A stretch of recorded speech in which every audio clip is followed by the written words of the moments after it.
हरे कृष्णा, जय जगन्नाथ। स्वागत है आप सबका। भगवान श्री जगन्नाथ जी की रथ यात्रा का हम सब ने जो है आप सबने भी दर्शन किया होगा, जो कि आषाढ़ मास के शुक्ल पक्ष की द्वितीया को मनाई गई, 7 जुलाई को मनाई गई। तो अगर आपने दर्शन नहीं किए हों, लाइव दर्शन आ रहे थे, तो आप वो दर्शन कर सकते हैं। और आपके शहर में या आपके शहर के आसपास जहाँ कहीं भी बहुत सारी जो है जगह पर रथ यात्रा का आयोजन किया जाता है, आप वहाँ पर भी भगवान के साक्षात दर्शन करने जा सकते हैं।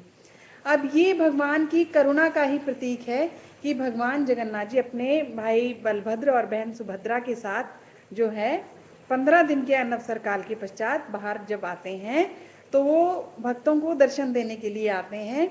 और जो जैसे राजा इंद्रद्युम्न का के साथ उनका हुआ था, बात हुई थी, उनको जब भगवान ने दर्शन दिए थे, तो राजा इंद्रद्युम्न का जो है उन भगवान को उन्होंने प्रार्थना की थी कि हे प्रभु, आप जो है हमेशा दर्शन देते रहेंगे।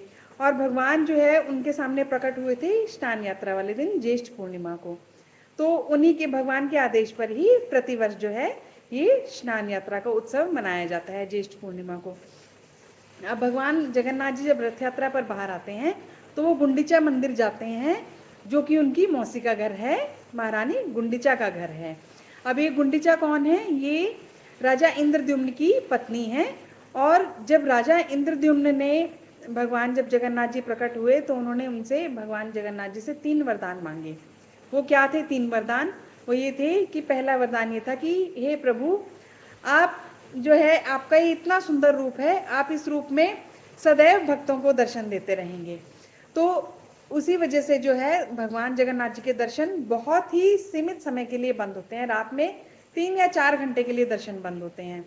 और दूसरा उन्होंने ये वरदान मांगा था कि आप सदैव भोग लगाएंगे, तो आपके कभी भी हाथ सूखेंगे नहीं। अर्थात जैसे एक बार भोग लगाया, उंगलियां उनकी कभी नहीं सूखेंगी। एक बार भोग लगाया तब गीली हो जाती हैं उंगलियां, तो सूखने से पहले ही दोबारा फिर भोग लग जाएगा।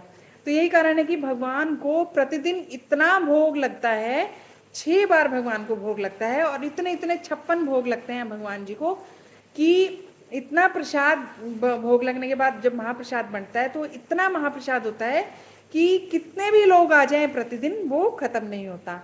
सबका पेट उससे भरता है, सबके लिए पर्याप्त रहता है वो महाप्रसाद। और तीसरा वरदान ये उन्होंने मांगा था, जो कि बहुत ही महत्वपूर्ण है तीसरा वरदान, कि राजा इंद्रद्युम्न ने बोला था कि उनके यहाँ कोई संतान ना हो, कोई औलाद ना हो। अब ऐसा कोई कह सकता है, ऐसा वरदान कोई भगवान से मांगता है? सभी तो अपने लिए संतान की और अन्य चीज़ों की कामना करते हैं। तो उन्होंने ऐसा क्यों मांगा था? उनको ये था कि अगर मेरी संतान होगी, तो वो कल को मंदिर पर जो है अपना अधिकार जमा सकती है। परंतु वो ऐसा नहीं चाहते थे। वो चाहते थे कि सभी जो है भक्तों को पूर्ण रूप से जो है समान रूप से दर्शन हो भगवान जगन्नाथ जी के। तो तब जो है गुंडीचा माता जो है, रानी गुंडीचा थी, वो परेशान हो गई कि हमारा फिर कौन ध्यान रखेगा। तो अब जब भगवान जगन्नाथ जी जब प्रकट हुए, तो गुंडीचा मंदिर में ही प्रकट हुए थे।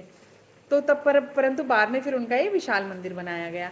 तब उन्होंने बोला कि आप आएंगे यहाँ फिर कभी? तो भगवान ने बोला, मैं प्रतिवर्ष जो है आपके यहाँ आया करूँगा और 9 दिन तक यहाँ रहा करूँगा। तो ये भगवान की करुणामयी लीलाएं हैं कि भगवान स्वयं, जो कि जगत के नाथ हैं, ब्रह्मांड के नाथ हैं, वो स्वयं आते हैं अपने भक्तों को जो है दर्शन देने के लिए और उनकी मनोकामनाएं पूर्ण करने के लिए। भगवान यहाँ 10 दिन रहते हैं और उसके पश्चात फिर वो वापस श्री मंदिर में जाते हैं। तो रथ यात्रा से पहले और पश्चात जो है जगन्नाथ जी की बहुत ही सुंदर सुंदर लीलाएं होती हैं, जिसमें कि लक्ष्मी जी से उनका एक जो है रूठना मनाना भी होगा, वो सब भी हम श्रवण करेंगे। तो बहुत सुंदर सुंदर लीलाएं भगवान जगन्नाथ जी की होती हैं रथ यात्रा से पहले भी और पश्चात भी। जैसे कि आज हेरा पंचमी है, तो वो भी हम लोग कथाएं सुनेंगे जगन्नाथ जी की।